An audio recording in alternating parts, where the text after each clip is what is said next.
আসসালামু আলাইকুম। আজকে দেখাচ্ছি সবার প্রিয় এবং পছন্দের ফ্রাইড রাইস। এর জন্য আমরা নিয়েছি ক্যাপসিকাম। আমরা লবণ করে কেটে নেব। আর আমরা মুরগির বুকের মাংস আপনার ছোটো, ছোটো টুকরা করে কেটে নিয়েছি। এখন একটা পাত্রে পোলাও চাল ধুয়ে আমরা দিয়েছি সিদ্ধ করার জন্য।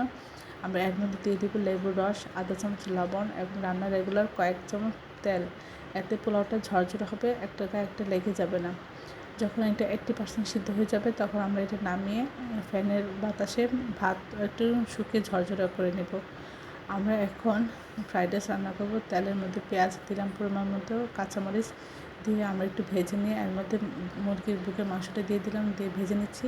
এখানে দিলাম 4 চামচ আদা বাটা, 4 চামচ রসুন বাটা দিয়ে একটু ভেজে নিয়ে আধা চামচ হলুদ গুঁড়া, 1 চামচ ধনিয়া গুঁড়া, 1 চামচ জিরা গুঁড়া, 1 চামচ লবণ সব কিছু মিশিয়ে দিচ্ছি। আর এখানে 5টা ডিম দিয়ে আমরা ঝুরি ঝুরি করে নিচ্ছি।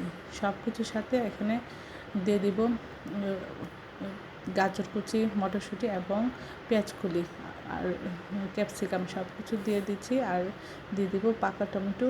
এর সাথে আমরা যে পোলাও রান্না করে রেখেছি সেটা দিয়ে দিচ্ছি। দিয়ে সব কিছু সুন্দর করে আমরা একসাথে মিশিয়ে দিব। মিশানো হয়ে গেলে এটা নামিয়ে পরিবেশন করব।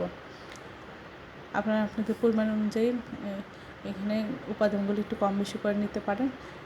সবাই আমার চ্যানেলটি লাইক এবং শেয়ার দেবেন, সাবস্ক্রাইব করবেন, প্রিয়জনকে বেশি বেশি করে শেয়ার দেবেন। আমার চ্যানেলে সব রকম রান্নার রেসিপি রয়েছে, আশা করি দেখবেন। আর এটা দেখতে যত না সুন্দর, খেতে অসাধারণ হয়েছিল। আশা করি এই রেসিপিটা একবার হলেও আপনাদের প্রিয়জনকে করে খাওয়াবেন।